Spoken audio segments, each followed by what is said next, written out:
We got that going.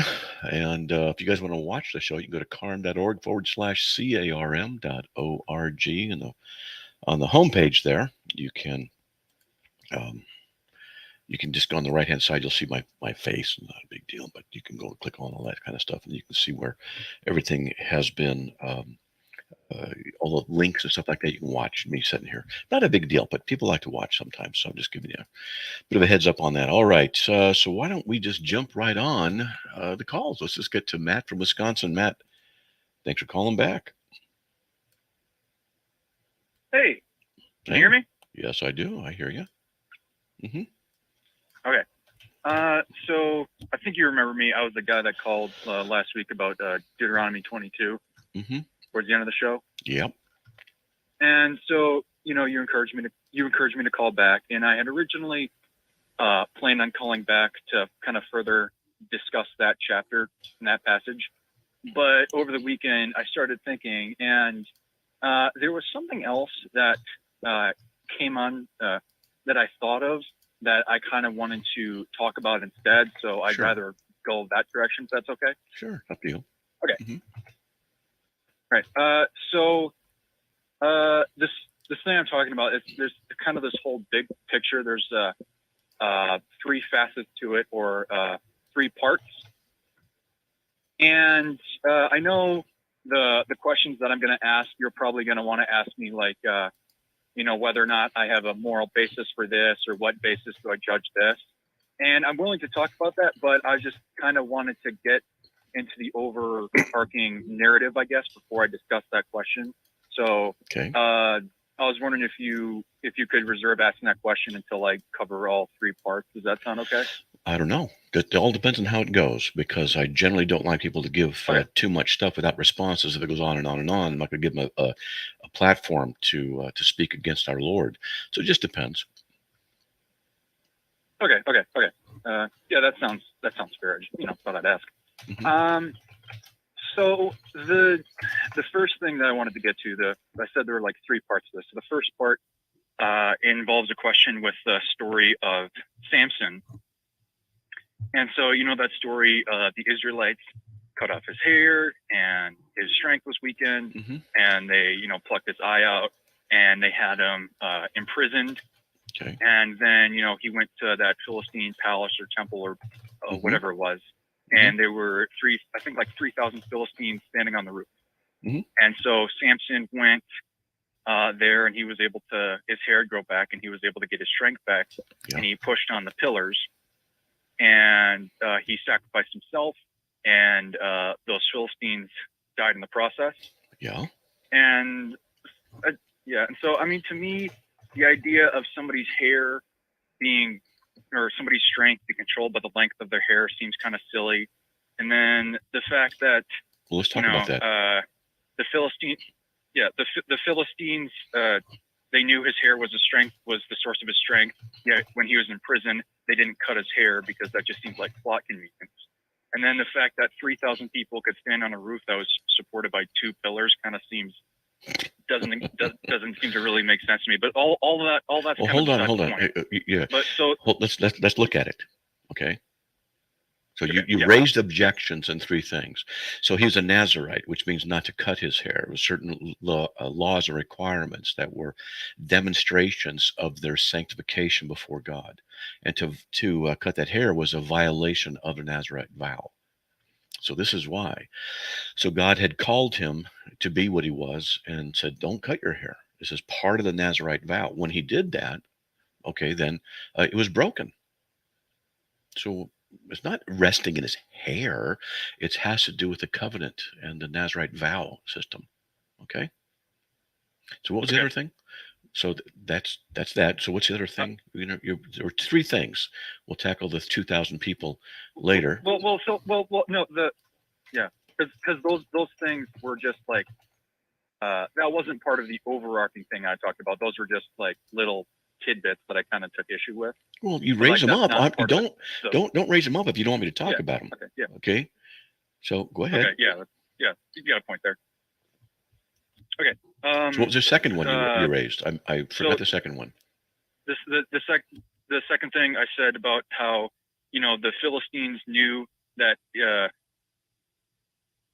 said that they cut his hair and then he lost his strength, but when his hair grew back, his strength returned. You'd think they'd be smart enough to realize that maybe they should take a few minutes every once in a while to cut his hair so that his strength doesn't come back. Right, you'd think so. Yeah. Okay. So let me ask you, kind of like is it as simple as that? So you got to be careful. So to speak, you're sitting in a lounge chair. You got a drink in your hand, and you're looking back at scripture and ancient culture, and you're judging it. So is it like that? Because if he's defeated and he's enslaved in a prison situation, and they are at comfort and they're resting, they don't believe in his idiocy and stuff like that. Okay, and it grows. So what? And then they're surprised. Hey, wait, there's legitimacy to it, and then they realize it too late. It's perfectly consistent with what happens with people for real and their behavior and inconsistencies. But he told Delilah that his strength came from his hair, and then she told the Philistines, and then they cut his hair, and then they imprisoned him, and they had him in prison. You think they would have, hey, you'd think so. A minute. Maybe we should cut his hair. Just it just kind of seems like you had all of these Philistines. You thought one of them should have taken a moment to do that, but they didn't. Which maybe they did. Seems like plot convenience. Maybe one of the or two or three or 20 did, and maybe the people in official says, no, don't worry about it. You don't know. You can't sit here in your lounge chair, so to speak, and just start judging. You can say, oh, maybe you thought they might have done that. Well, yeah, and maybe there was other conditions too that just weren't recorded and mentioned. It's not a very good criticism. Now, about the pillars, it says Samson grasped the two middle pillars on which the house rested. Didn't say there were only two. Okay. Yeah, but the fact that two pillars can bring down a building that can support 3,000 people on a roof. And what's wrong with that? Kind of seems a little too far-fetched to me. I used to be a mechanical designer. Think of something. I did do a mechanical design. And of course, I had the advantage of support of a structural engineer. I was a mechanical draftsman, and I could work with welds and bolts and stresses and things like that. So that if one part of it were to fall apart, it would not jeopardize the structure of the whole.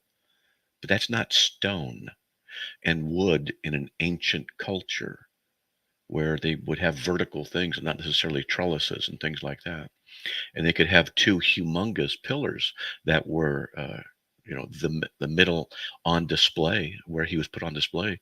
They were the representations of the power of that whole thing. And then just to crumple one area of it could cause a cascading effect. And I happen to know that is possible. So. Okay. Your criticisms those were just your criticisms. Yeah, they are. You need something more substantial. If you want to find something wrong with the Bible, you need something better than that, because so far, you're kind of swinging at air. Those were just kind of little things that weren't really part of the big picture. But give me something big. Okay, so the first big, because I said there were three big parts to the thing I wanted to talk about. So the first thing was a question I wanted to ask you was, you personally, do you think that what Samson did there was good? Do you think that his action there was justified? And if so, could you explain your reasonings as to why? See, here's the thing a lot of atheists try and do. They'll say, Matt, what's your personal opinion? Then they try and set the personal opinion against Scripture. And then they try and create a problem there. What I can tell you is this, that God allowed what he allowed to happen. For you to say, was it good, doesn't mean, you haven't described what goodness is, or by which you can then justify a standard of goodness by which you can even ask the question. So you say, is it good? I can just come back and say, first define what good is.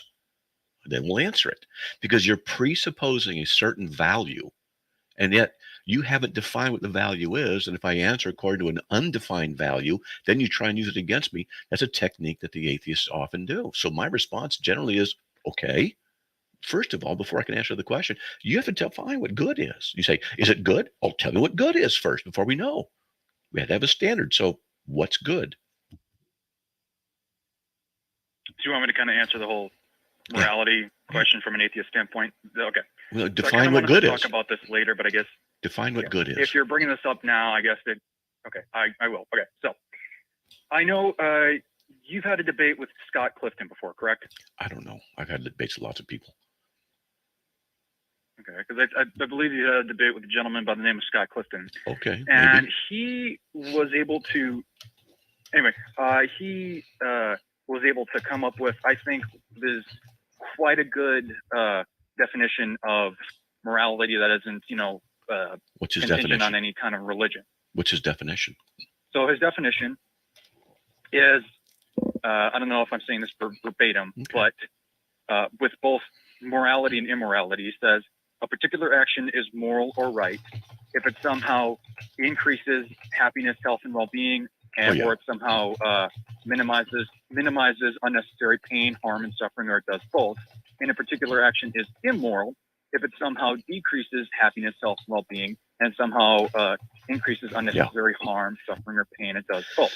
Because the thing is that that's a horrible definition. Happiness, health. Can I Sure. continue? Mm-hmm. Okay. Because the thing is that happiness, health, well-being, pain, and suffering. These are things that we can show actually exist. We all experience pain and suffering. We all experience health, happiness, and joy. I mean, these aren't things that are just subjective. I got that. Or I got it. They are things that actually they are things that actually happen. Because for me, what it really boils down to is harm. Because if you look through history and you look through your own personal life, and you look throughout society, what we can see is that decreasing harm increases the quality of life and is better for society. And that hold on. I've heard this 1,000 times. Okay. Yep. So okay. So what you're saying is what reduces harm is good, in a nutshell, right? Now, I know that there are certain. Can you just work with me? Instances. I'm going to show you. Can you hold on? It's my show, not yours. Yeah. Okay. All right. What you're saying is what reduces harm is good. It's a nutshell version, right? Right? Yeah, nutshell version. Yeah. And so what is good is what reduces harm. So what reduces harm is good, and what's good is what reduces harm. So it's completely circular. It's meaningless. It's a meaningless statement. How is that circular and meaningless? Because it defines itself by its own definition. That which reduces harm is good, and good is what reduces harm. It's meaningless. Now, hold on. We'll be right back after the break, okay? And we'll tackle it a little bit more. Hey, folks, we'll be right back after these messages. I love talking to atheists because it's like shooting fish in the barrel. Be right back after these messages. Over the years, you've brought them into your home. You were prescribed opioids after the C-section, when Dad injured his back, when your basketball star tore his ACL. Opioids helped with the pain, and you held on to them just in case. But did you know holding on to unused opioids puts your family at risk? Opioids are powerful pain-reducing prescription medicines, but most people who are prescribed opioids don't finish their prescriptions. So millions of unused opioids are sitting in homes across the country. And tragically, more than 100 Americans die every day from overdoses involving opioids. What can you do to protect your family? Remove the risk of unused opioids from your home. Pills, patches, or syrups in drawers, purses, and cabinets, anywhere they might be hiding. To find out how to dispose of them properly, visit www.fda.gov/drug disposal. Millions of believers worldwide suffer persecution for the gospel, with 2021 being the most violent year in modern history for the gospel. Islamists are killing Christians in record numbers, while godless governments are jailing outspoken believers worldwide. And this despite the fact that millions of believers don't even have a Bible. I'm Dave Compton from WPET and the Truth Network. I'm asking you to join with Truth Network in June, bringing Bibles to persecuted believers worldwide with the Bible League International. The Bible League gives Bibles and Bible training programs all over the world. Last year, they helped plant 1,400 churches and reach over 2 million people, many with the first Bible they have ever seen. Join us right now in helping Bible League. Call 1-800-YES-WORD or go to truthnetwork.com right now. $5 gets a Bible, $50 gets 10 Bibles, right to persecuted believers. Do it right now, please. 800-YES-WORD or truthnetwork.com. All right, crew, let's get her dug. Honey, you want to give me a hand? I'm planting that tree, remember? No matter how large or small your digging project may be, no matter how urban or rural, you must always call 811 before any digging project. 811 is our national one-call number, alerting your local utility companies to come out and mark any lines they have near your dig site. You must call 811 at least 2 to 3 business days before any digging project, so you can avoid hitting our essential buried utilities. This includes natural gas and petroleum pipelines, electric, communication cables, and water and sewer lines. So before you do this or this, make sure you do this. For digging projects big or small, make the call to 811. It's Matt Slick Live, taking your calls at 877-207-2276. Here's Matt Slick. Sorry, I'm laughing at something someone said in the chat. Another moronic government conspiracy. I just love stuff like that. All right, let's get back on with Matt. Are you still there? Okay, Matt? Yeah, I'm still here. Yeah. All right, so before the break, to define something by its term, and the term is its own definition, to say what reduces harm is good and what is good is what reduces harm, is completely circular and non-definitive. It's useless. You have to come up with something other than itself. I'm just telling you, it's useless. Furthermore, saying that reducing harm is what is the standard of goodness, well, then you have to be able to establish that that is the universally valid position to hold. Because I don't agree with you. For you to say that's what reduces harm is good, well, then let's just work with it. So reducing harm is good. So then what do you say? Let me ask you this question. So if someone lies to reduce harm, is that lie morally good? Yes. Okay. So then I could suspect hold on. So then I would expect you to lie to me in our conversation here so that you can theoretically reduce harm by not promoting Christianity, which you think is bad. So then you should be lying in our conversation, shouldn't you?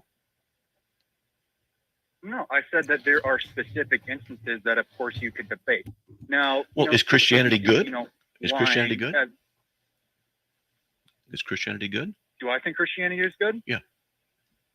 You're asking my yes. opinion Is Christianity good? I'm asking you. It can provide benefits, but overall, I do not think it's good. Okay, so you think it's bad. So then, therefore, it's harmful. So then, right now, you should be lying to me to reduce the effect of Christianity. Yeah. No. Yes, because you said lying to reduce harm is morally good. So don't you want to reduce the harm of Christianity? Shouldn't you then be lying right now to be consistent with your own assertion? No, because well, then you're inconsistent with your own assertion. You're inconsistent. You're inconsistent. Hold on. You're inconsistent. You're saying no, you shouldn't lie. Now, let me ask you. Why shouldn't you lie in this situation where you said Christianity causes harm and lying to reduce harm is good? So why is it you should not lie to me right now in our conversation in order to reduce harm? Because lying in this specific instance is not going to do good. Like I said, things like lying. Hold on.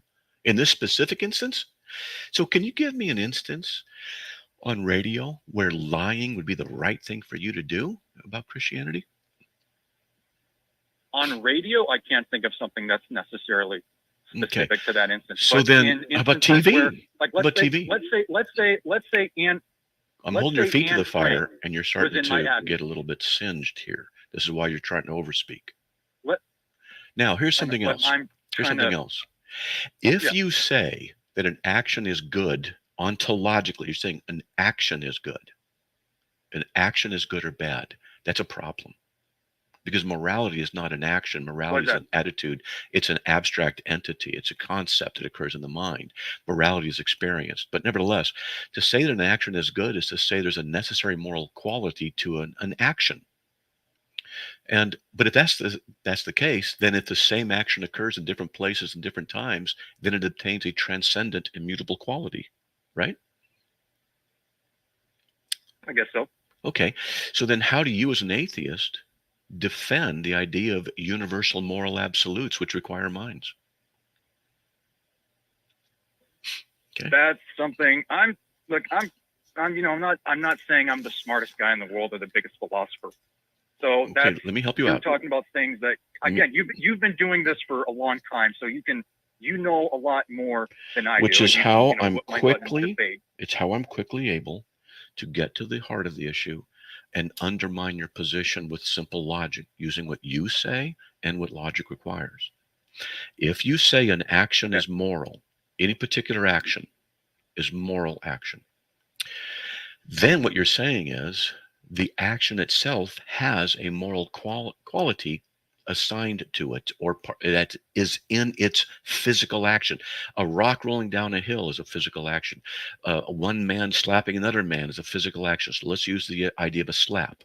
Now you're saying that under the right current conditions, a slap would be moral or immoral, just the action.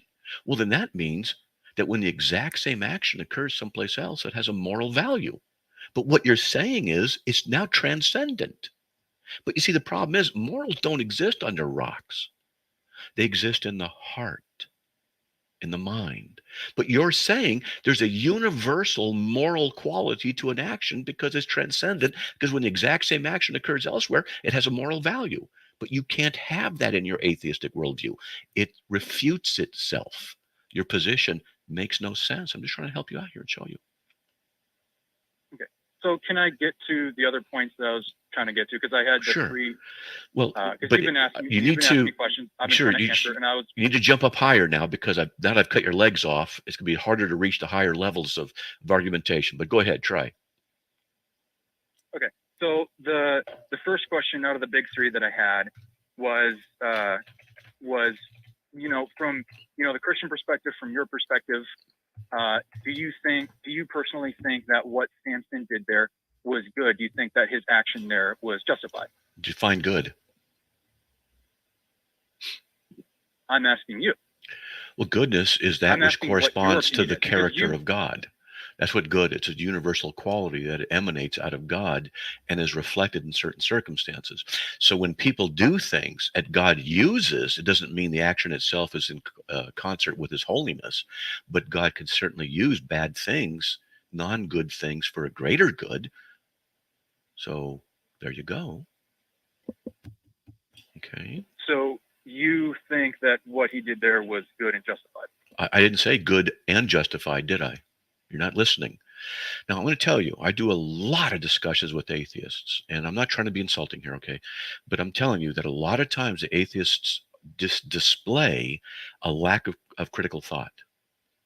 See, you misread what I said. I'm being very specific.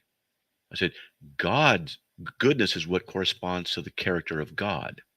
But God can use an action that someone does that may not be good, and he can use it for a greater good. That's what I said. So kind of like how you say, said lying is bad, but he can use something like that if it's in a specific instance. Well, he can use your sin. Isn't that inconsistent? He can use your sin and rebellion as an atheist for something greater. For example, you're here as an atheist discussing things with me, and I'm very easily undermining your whole position. And so your rebellion against God and your sin is being used by him for a greater good. So lying is usually seen as something that's not good, but why couldn't I use something lying that's usually bad to do something that's good? Well, like there you if go. Anne Frank were in my attic, and and Nazis knocked on my door and they said, "Is somebody in your attic?" And I said no, and that saved her life. You're saying that that's not a good thing? I didn't say it was or was not. You're saying that But if you could not talk about beneficial? goodness, let's You're talk saying that's about not right now. beneficial? Are you should you lie to me right now about your position? No. Oh, so truth is what's good? But you said lying can be good. How can both truth and good and lying both be good? Now you have contradiction right there. Hey, buddy, we got calls waiting. Call back tomorrow, No. okay? Call back tomorrow. Whip up some better sentences and better arguments. Call back tomorrow because we got to go. There's a break. They got callers waiting. Folks, we'll be right back after these messages. We live in an on-demand world. Time, weather, meals, and content. That's why the Truth Network has the Truth Podcast Network. Some of your favorite Truth Network programs, plus some that are podcast only. Rich content that is rich in the Word. If Not for God podcast with Mike Swick, God takes men from rock bottom to the kingdom of God and turns hopelessness to hope. Stories to encourage you what might have been if not for God. If Not for God podcast with Mike Swick at truthnetwork.com. As the world faces the challenges of the ongoing COVID-19 pandemic, Lions recognize that kindness matters now more than ever. And Lions and Leos are finding ways to continue to serve our communities, including ordering food delivery for healthcare workers, holding story time for children online, and providing surgical masks to medical professionals and first responders. Empowering us to do more, Lions Clubs International Foundation has provided nearly $2.5 million in grant funding for COVID-19 relief. And that support continues to grow. For more than 100 years, in times of need, Lions always find a way to help those around them. And after we emerge from this, we will be stronger than ever. Visit lionsclubs.org to learn more. What makes essential workers essential? We build safe roads for you to drive on. We harvest fresh produce for your families to eat. We help you heal when you're sick. We get you where you need to go. We keep where you work and live clean and safe. We make sure you get what you need to make your household work. You're the essential workers who help our nation run. You're in every city, town, and corner of our country, and you come from all over the globe. And you have essential protections under the law. I'm Marty Walsh. The Wage and Hour Division at the Department of Labor helps ensure you receive the essential protections you deserve. If you have questions about your pay or about your job protection during an illness, visit our website or call 866-4US-WAGE. That's 866-487-9243. We can provide help in more than 200 languages. Brought to you by the United States Department of Labor. Did you know there are laws that protect the health and safety rights of agriculture workers? And if you or a loved one is dealing with coronavirus, your rights may include required details about your job and pay, payment at the proper rate for every hour you work, safe transportation, and safe and clean housing. For more information and free help, call 866-4US-WAGE or visit worker.gov. It's Matt Slick Live, taking your calls at 877-207-2276. Here's Matt Slick. All right, everybody, welcome back to the show. I would love to have talked to him the whole hour if nobody was waiting, but I wanted to make sure other people weren't ignored. So let's get to Brian from Vancouver. Brian, welcome. You're on the air. Hi, Matt. I'm a seminarian. I go to Regent College in Vancouver. Okay. And I'm really troubled these days because I took a course on the Old Testament, and the textbook that we use, it was published by Harvard University Press. The textbook basically taught almost as fact that the Bible, the Tanakh, the Old Testament, has been redacted and edited, the so-called documentary hypothesis. Oh, yeah. And I've never encountered this theory before seminary, and it's just been challenging me intellectually. And I asked my professor, hey, this is new to me. I'm kind of disturbed by the documentary hypothesis. Could you please give me an evangelical critique of the documentary hypothesis? Sure. No problem. And she said that she doesn't have such critique. Okay. In other words, she as an Old Testament scholar, as a reputable scholar in the field, said that she doesn't have a critique. And so I'm just wondering, do you have any 2 cents to help me grapple with the idea of the documentary hypothesis? Yeah, that teacher needs to be fired. Okay. If that teacher, she promotes the documentary hypothesis, which is also called the Graf-Wellhausen theory or the JEDP theory, then if she proposes it as being legit or having any legitimacy, she needs to be fired. She's incompetent. If I was in a class, I would raise objections, Right. and I'd say, how do you know? And you know what okay, so it's called the JEDP for short, okay, or documentary hypothesis, Graf-Wellhausen. What it means is the first 5 books for those who don't know, the first 5 books of the Bible, Moses, were written by at least 4 different authors: a Yahwist, an Elohist, and Patriarchist, and a Deuteronomist. And so the 4 have different authors. And so the Pentateuch was put together and assembled maybe by Moses by looking at different stuff. And so what they'll do is this. They will say, for example, let's see, we're going to get this, that J, I'll go to, let's see, where is it? Genesis 1, Genesis chapter 5, verses 28. I'm going to read 28, 29, and 30. Okay. So 28 is from P. And Lamech lived 182 years and became the father of a son. And then it jumps over to J. Now he called his name Noah, saying, this is the one shall give rest from our work. And then goes back in verse 30. Then Lamech lived 500 years. So that's 2 authors right there in those verses. So in other words, Lamech lived 182 years and became the father of a son. Now he called his name Noah, saying, this is the one shall give us rest from our work and from the toil of our hands rising from the ground, which the Lord has cursed. Then Lamech lived 500 years and 595 years. So what they just said was 28 was P, 29 was J, and 30 is back to P again. I just read it to you, and they're saying in those 3 verses are 2 different authors. That's what they say. You with me so far? Mm-hmm. It's dumb. Yeah, I'm with you. Yep. Yeah, it's dumb.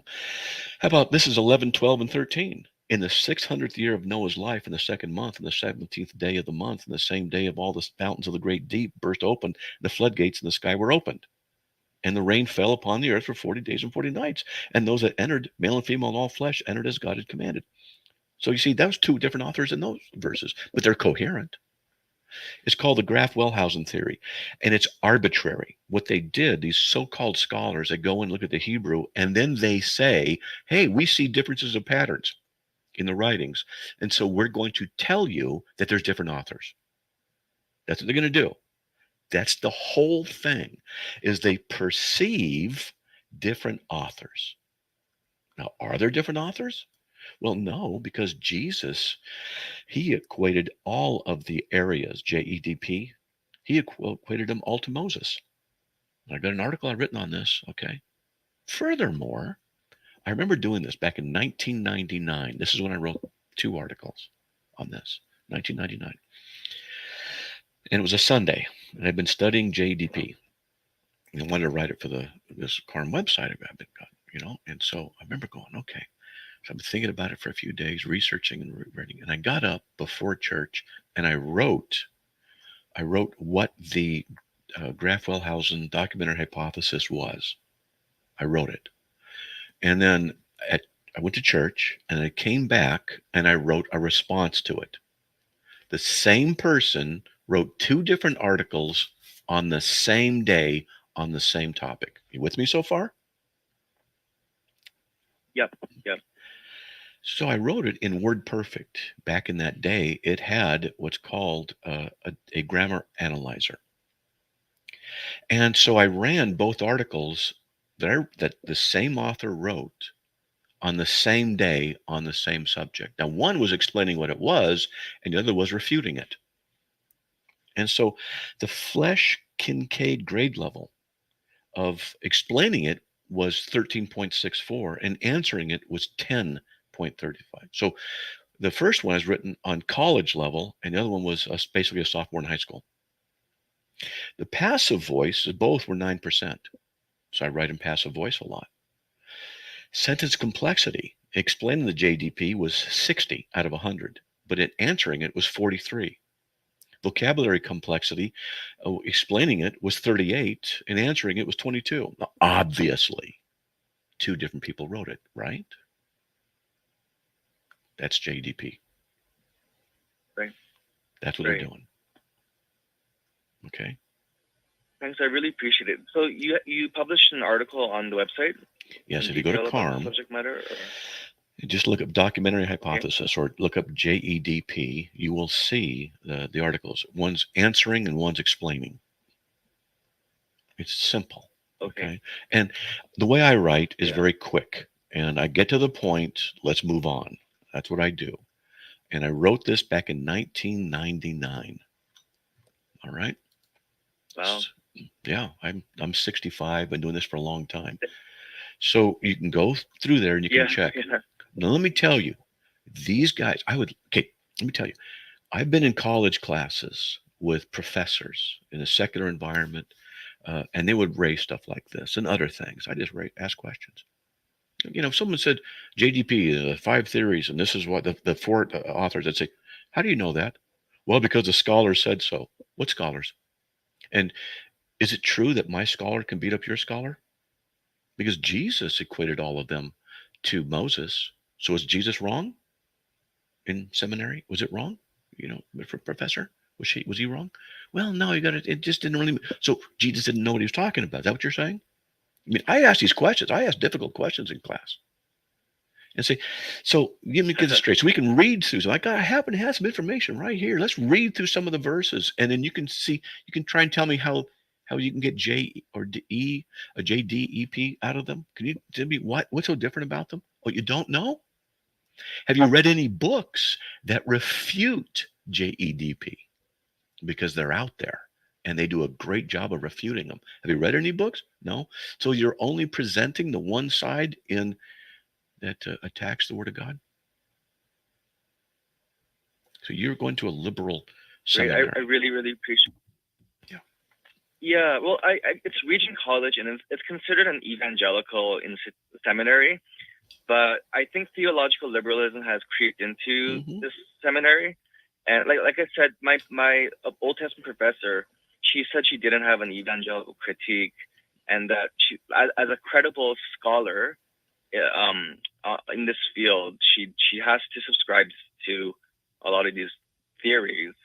But no, she doesn't. Yeah, it was just no, really discouraging. Yeah, she doesn't have to subscribe to them. She can make up her own mind. She can do her own thinking. I was, when I was in college, I'll tell you, I had a reputation, and it wasn't that I was trying to be mean. But I had a reputation among in the secular. I went to 2 years of secular college and 2 years of a Christian college. But I had a reputation among the staff, and it wasn't like it was mean. Or I would just raise my hand. Well, I got questions about what you just said, and their eyes would roll. They would, and it would happen in different classes because I started asking questions. How do you know this is true? And too many students just believed what they said. You got to learn how to ask the right questions. What evidence is there for JEDP?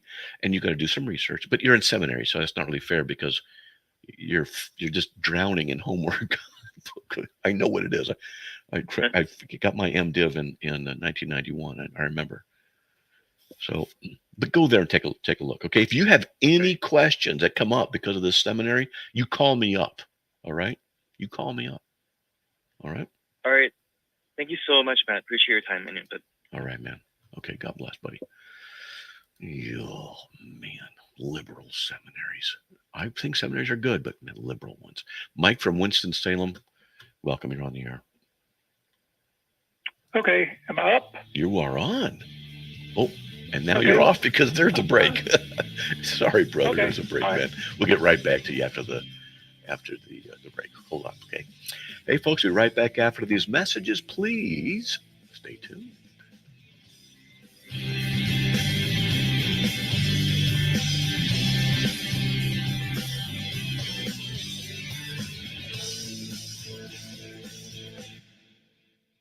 We're live here outside the Perez family home, just waiting for and there they go, almost on time this morning. Mom is coming out the front door strong with a double-arm kid carry. Looks like Dad has the bags. Daughter is bringing up the rear.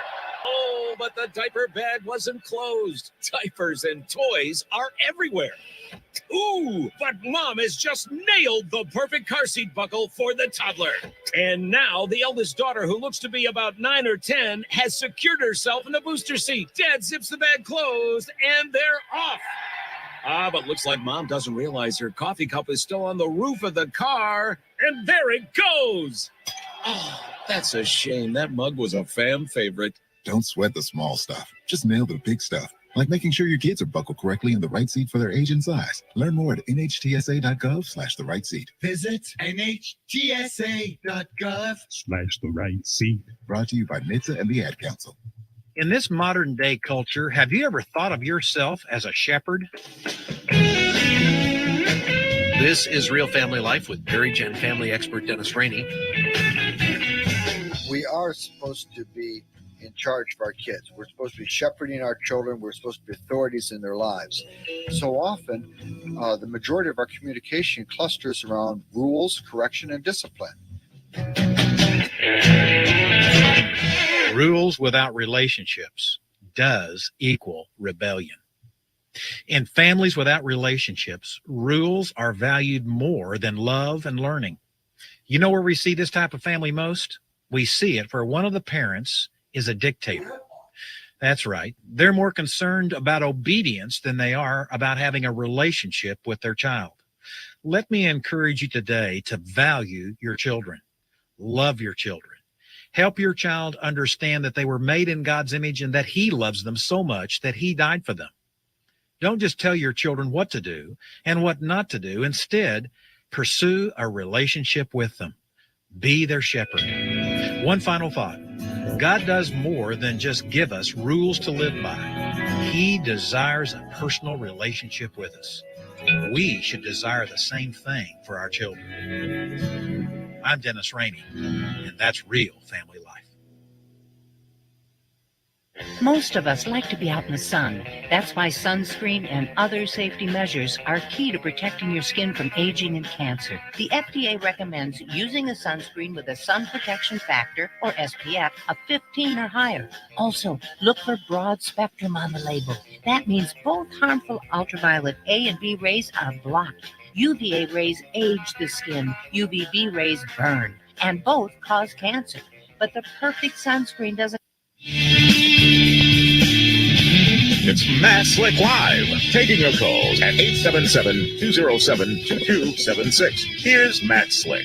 All right, buddy, welcome back to the show. We have 3 open lines. If you want to give me a call, 877-207-2276. Let's get back on the air with Mike from Winston-Salem.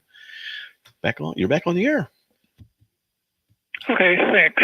Sure. I just have a simple request here. I'm having a hard time finding an understandable definition of Gnosticism as it was 1900 plus years ago, and then what it might look like in today's world. Maybe an example in today's world. And Yeah. I'm going to hang up and listen to your stay answer. on. You can stay on. That's all right. If you want. But, Well, I think I hear better, understand better when I'm okay. not holding up the phone, but I listen to the radio. But go ahead, I'll hang on. Okay, no problem.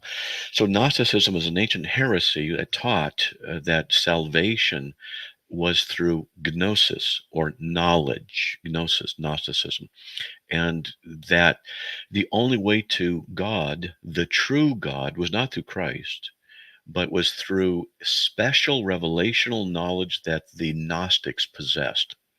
Part of the theological perspective that they had was that matter was bad, matter was evil, but God was so good that He could not touch evil, therefore could be no incarnation.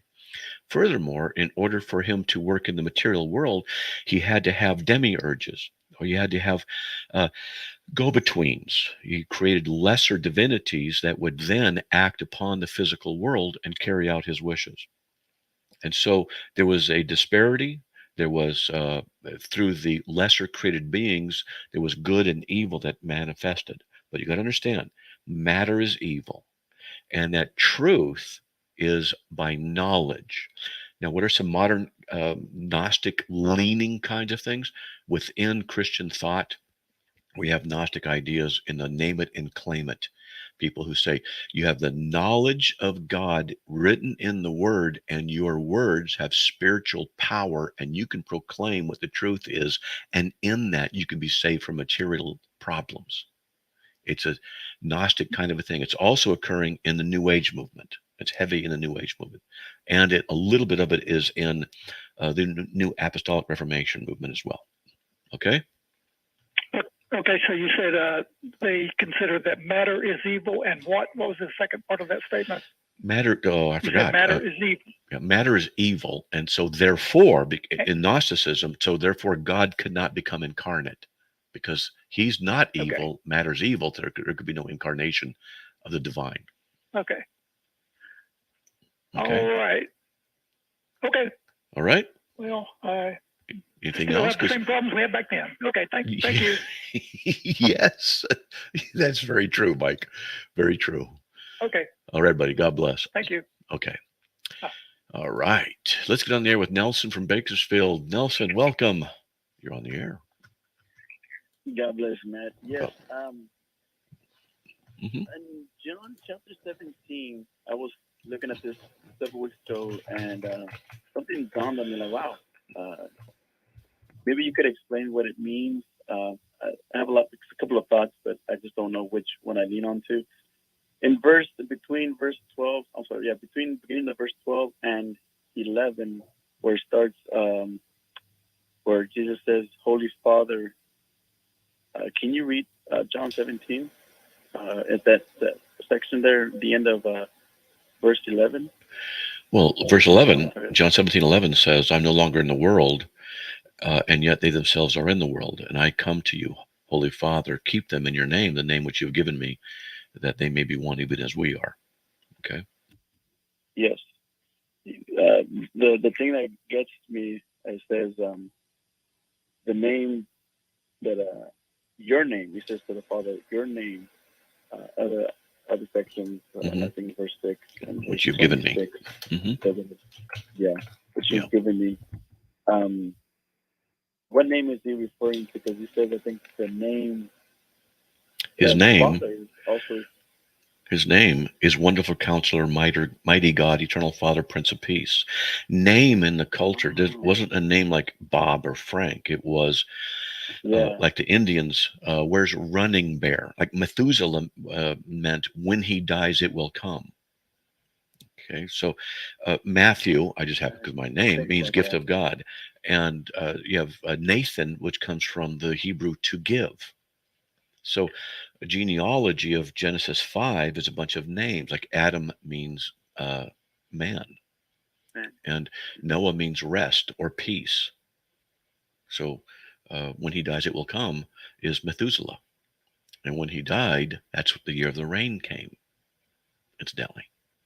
And so that's what's going on. Okay. So his name, the name I've given, the name is more than just Bob, because his name is Yahweh. That's the name he identifies himself with in Exodus 3:14. But it's the I am the being one.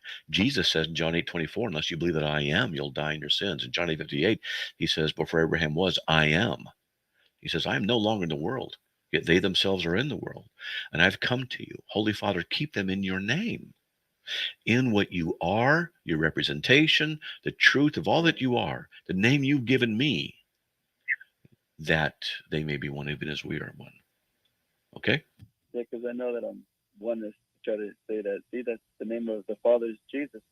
No, that's oneness heresy. Yeah, and exactly. Yeah, it's oneness heresy. Oneness is heresy. All right, Matt. Well, thank you very much. I appreciate you. Wanted to just ask you that question about this verse or these particular verses. Thank you. All right, man. No problem, buddy. God bless.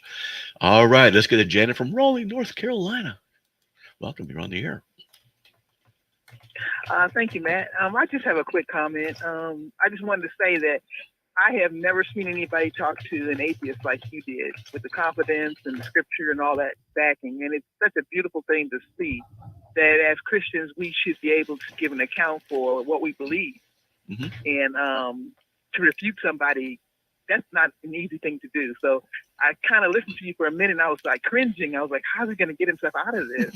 And you just went on, and I was like, oh my goodness, he didn't need me help. He didn't need my prayers right now. I'm like, Well, but I just my technique is wait for atheists to talk, because as they talk, they're giving me rope to hang them with. That's it. That's all they're doing. Look, here's the basics.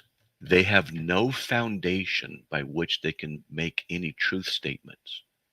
When I say foundation, they're saying these are principles. I got to write about this. I've got to do a little video on this. You have to understand a basic thing. Everything an atheist says or believes, he does so for a reason. What's the reason? Can that reason be justified? So if he says, for example, if an atheist says, well, God having the Israelites kill all the Canaanites is bad, I'd say, how do you know it's bad? Because it's wrong. Just because you're saying it's wrong doesn't mean it's wrong. And then we get into something more difficult. We'll say, so are you saying the action is wrong? Because think about this. I didn't get into this with him. So if I slap somebody, is that right or is it wrong? No, it's an action. If I'm slapping somebody to stop that venomous spider beetle creature thing crawling and just, the frowny face getting ready to point a stinger in there, and I, poof, to save him, that's good. But if I slap him because he said that I was ugly, slap him. That's not a good reason. Right. Because basically it's true. It's not a good reason. So I wouldn't, okay. So the exact same action has a different result based on the intention. Morality is intentional. Oh, okay. Now, so if he wants to say there's an action has a moral quality to it, it's an action of slapping the face is the same thing as an action of a rock rolling down a hill. Why is there morality attributed? He'd say a rock isn't personal. Got you. So morality then requires personhood, right? Yeah. So if I go to the other side of the world a year later and slap someone upside the head for the same reason, is it also wrong? Yes. Well, then what they're saying is that the action has a transcendent quality. It's not dependent upon when or where. It's a universal truth. Well, wait a minute. How do you get a universal truth in atheism? Because truth occurs in the mind. You don't find, a bag of truth under a rock. Hey, look, I found a bag of truth. Don't open it because the truth will get out and we'll lose it. Right. Doesn't make any sense. Right. Yeah. So if he's making a universal truth statement, truths require mind. So how do you justify a universal truth, moral truth, from your atheist perspective, which doesn't have any universal mind? How do you do that? See?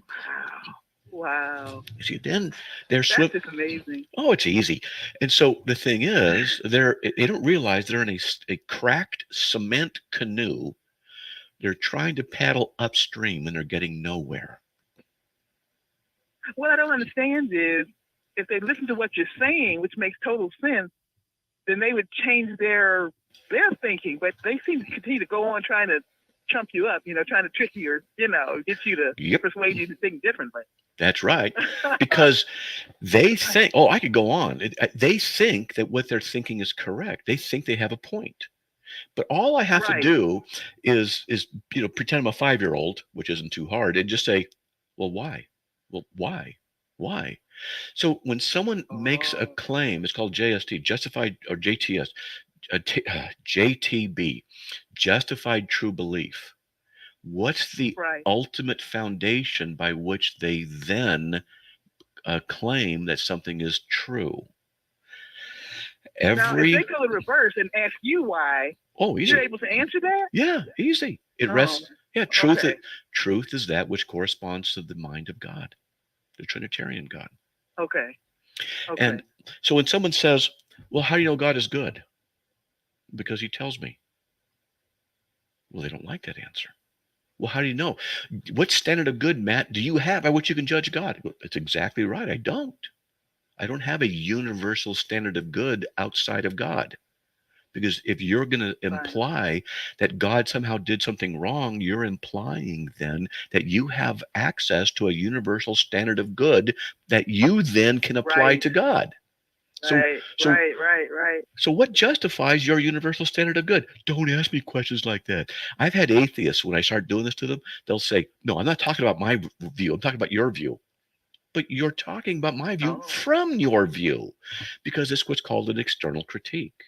They're judging my view from something outside of my view, which means they're judging it from their atheistic perspective, which means I have a right to examine their atheistic assumptions. If they say, no, it's only from the internal perspective, then they can't win because then I'm just saying, okay, well, then God reveals what's good out of his character. That's how we know what good is. That's an internal critique. Well, how do you know he's good? No, that's external. No, that's external. It's easy stuff. Okay. Yeah, it kind of reminds me of playing a chess game. Mm-hmm. You know, it's like they make a move and then you counter that move, and then it's not a game, but it's like you have a way of addressing them. It's kind of, I've never seen it before, and it just is kind of amazing to me. So I was like, I got to call and tell you that I thought that was amazing. I was like, oh, I see what an apologetic person does. You know, I'm like, man, this is pretty interesting. So well, I'm not the only one. One of your debates, you ever debate another? Yeah, I'm not the only one who talks like this. I know several apologists who do the same thing. They would just word it slightly different. They're doing the same thing, and we tear atheists up because their arguments have no founding in actuality, and they can't justify the causal chain by which all factual statements are then justified. And that gets some more stuff. Hey, call back tomorrow. We can talk more about it. Okay. I know. Well, I hope that guy calls back. That was so interesting. It's so good anyway, stuff. Thanks, Matt. Yeah. All right. God bless. All right. Okay, Janet. Bye-bye. Bye. Hey, folks. Hope you enjoyed that. By his grace, back on there tomorrow. We'll talk to you then. God bless. Have a great evening.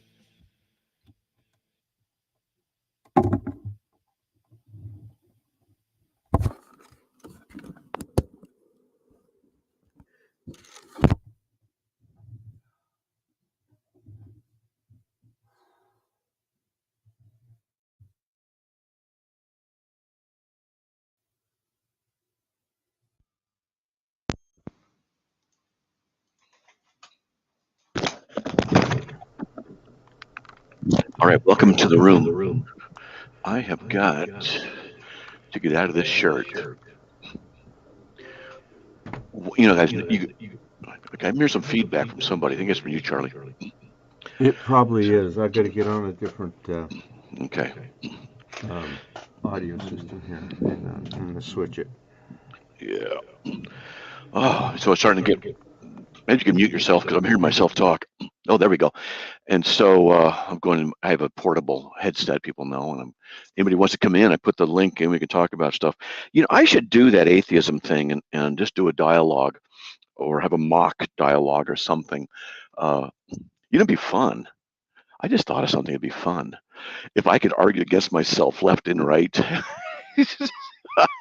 Wait a minute. He said, no, that'd be a fun argument. That'd be fun to do, and have a video presented and stuff like that. I think it'd be great. You know. All right. Let's see. Okay, coming back in the room. Yeah. Have I got audio now? Yeah, you do. Okay. Good. Now there's no echo. So, you know, because you guys know I'm autistic, right? Well, another little tidbit about that is skin sensitivity. I'm hypersensitive to touch, and I always have been. And so certain shirts are very uncomfortable. And as soon as but my wife and I'll go out someplace, I'll wear jeans and stuff because of necessity and things like that. When I get home, boom, it changed. I put in my pajama bottoms, which are 100% cotton, and a cotton shirt. Yeah. So there you go. All right.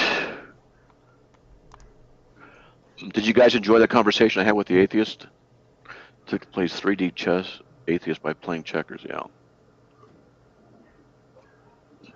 Yeah, I wish that atheist would look at your articles that I was posting, because he would avoid some of the basic mistakes he's making in the way he's trying to reason through things that are unreasonable. Yeah. But that's okay. I mean, he's got plenty of time, as long as he's got breath in his lungs to straighten himself out and get right with God. So, amen. Amen. So if people enjoyed it, I need to convert stuff like that to videos. I think it'd be funny if I could just sit there and talk to myself and go back and forth, and be slightly humorous while we're doing all this. I could do that. I used to do that with Mr. Templeton. So. Yeah. Oh yeah. All right. Just want to hear a call back. StreamYard. Okay. Like I said before, Matt is the Michael Jordan of Apologetics. Thank you. Ellie Tunis and Gary. All right, everybody. It'd be excellent. Yeah, it'd be fun to do. I need a lot of help, though. Not just mental help. I need a lot of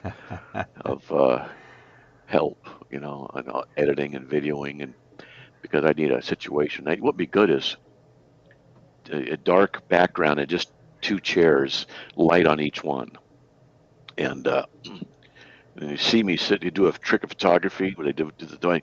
I'm sitting there and argue against myself. Oh, That'd really? be fun. You wouldn't have 2 brains sitting there in crystals, right? Arguing like on Star Trek. I bet 20,000 croutons or whatever. That's right, croutons. Hey, that's a good idea. I like that. I'll bet you 20,000 croutons. That'd be a good. Why not? It'd be great, though. Yeah, I liked that episode. Yeah. Yeah. Yeah. All right. Well, I guess nobody's going to come in, so I guess I might as well bail then. Yeah, I got a lot of furniture to rearrange after washing my rugs, so okay. Got to go employ the grandson to help me. Somebody's not connected with a device. Oh, Laura's coming back in. I wonder. Yeah. Did you want to say anything important, Laura? Hi, my internet died on me. I was like, Yeah, and I missed a button at the top of the How'd you hour. go? So How'd you go? what? You said, how'd you go? You said that you went. I went, Okay, just checking. Hey, so that's how you went. Okay. All right. Okay. All right, I got to get going. I'm going to get out of here, okay, everybody? Okay, God bless. God bless. We'll talk to you later. Okay, bye.